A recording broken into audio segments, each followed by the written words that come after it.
Hey guys, it's Kristofer. I am recording my #1 transition video for you guys, and for myself. I have started this process back in 2013 as far as physically starting to change my body, haircut, dress, all of that kind of stuff. In 3 days, I believe. Yes, 3 days on Tuesday, I will be going to my very first HRT appointment. A doctor to be prescribed testosterone and inject testosterone into my body to help me physically take on even a more masculine appearance than what I already have.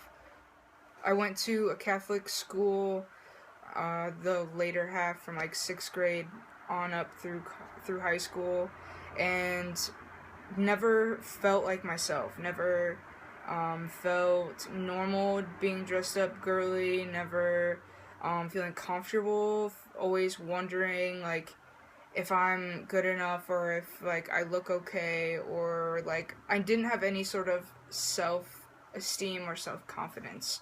To put it that way, I guess. I went to my high school prom, dressed female. Catholic school, they wouldn't allow us to go with another, 2 females or 2 males. So I forced myself to go and got a dress. I used to have really long hair, like down to here, like halfway down my back. Believe it or not, most people don't know me like that. I tried to fit into this kind of like small little box that everybody wanted me to fit into, and it was never me. Like at the time, my biological name is Christina. So at the time, Christina was, trying to conform and be somebody that she wasn't. And I always knew there was something different about me. Initially, I had come out as a lesbian, then I came out as bisexual, then I was now into this phase of I don't really feel like a girl, so if I don't really feel like a girl or view myself as a girl, then I don't really fit this lesbian role either. And so really cared what other people thought about me. I was never concerned, if I look, I cared if I looked good, obviously, but I didn't feel like I was having to fit into any specific definition, so to say. At that point, I was, to be completely honest, I was using drugs. I was not in a good place. I went through, both in high school and in college, had gone through a lot of mental health issues with suicidal ideation, depression, anxiety. I lost my dad when I was 16, and so that played a huge part in that. And it was just one more piece that I had lost out on of my life, I felt. And that's also kind of where a lot of my rebellion came from, and just trying to constantly mask those feelings and emotions. So if any of you out there are struggling with chemical dependency, mental health, anything like that at all, please check out the Pride Institute in Eden Prairie, Minnesota. Google them, go to their Facebook page, private message me if you want to. I can get you hooked up. It's a tremendous place. Anybody that can go, it's literally an experience of a lifetime that I had. And since getting out of Pride in January of 2015, about 5 months ago, my life has changed drastically. Like I said, I'm now 3 days away from my first initial transition hormone appointment, which is completely unbelievable.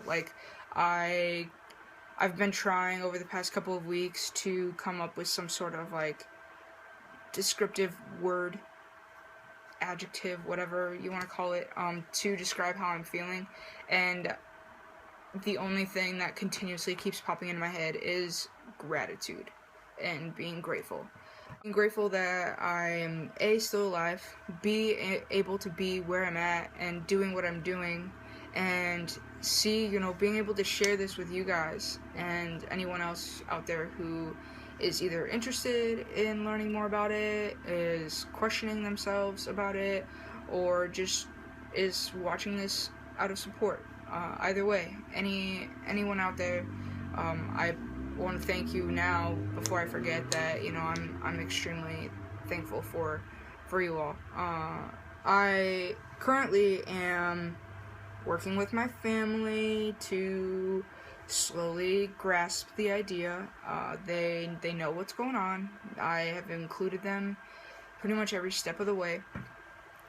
They, at this point, are calling me Chris, which is cool by me. I mean, it's short for Kristofer, and it's short for Christina, so we're kind of like a little bit of give and take.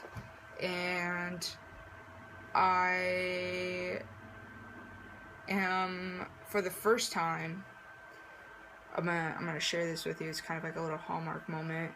For the first time, had a birthday card sent to me by my mom, and on the outside it said, "Your birthday's the perfect time to say," and then I flip it over, on the inside it says, "Hope a really great guy has a really great day."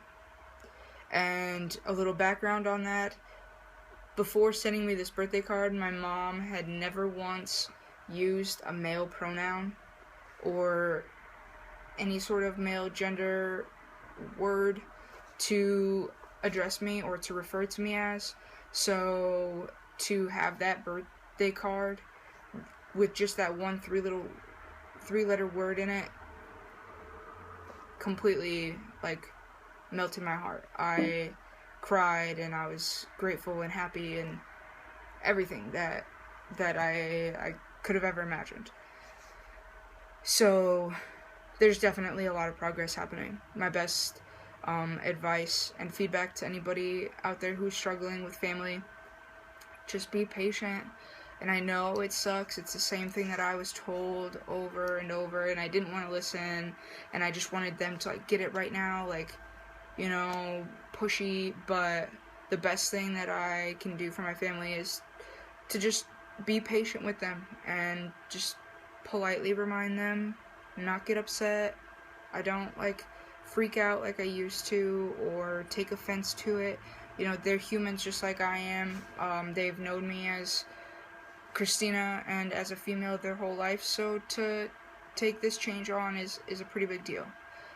One way I had a therapist explain it to me one time is that our family and our parents are having to grieve the loss of a child, essentially. They're grieving the loss of either a male or female child, or either a boy or girl, and also at the same time of having to grieve that loss, come to a full term of acceptance of now all of a sudden having but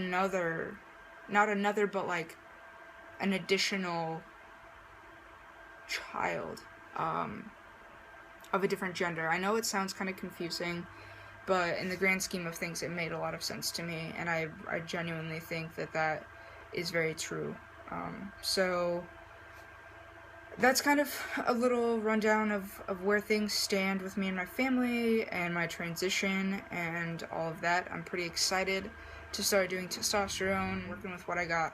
So I guess what I was going to do was show you how they I guess have helped me. And like I said, this is not something I do regularly, so no judgment, but essentially it has made my chest 100% completely fat. I am a little bit overweight, so you can obviously see it. There's some of that, but I already have that, just generally around the back and some on this side.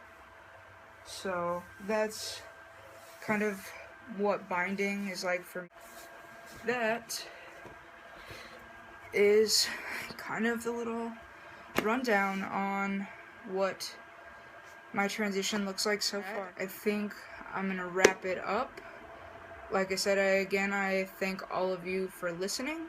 I want to thank my family and my sober support network here in Minneapolis, and my sober support network back in Ames, 'cause I'm sure some of you will probably be watching this, or at least I hope you do, just out of support. And if there's anything I can do for anybody out there to be of any assistance or resourceful help, please contact me. Find me on Facebook. Find me, email me, whatever you gotta do. I'll do my best to help you out. Have a great day, everybody. Love y'all.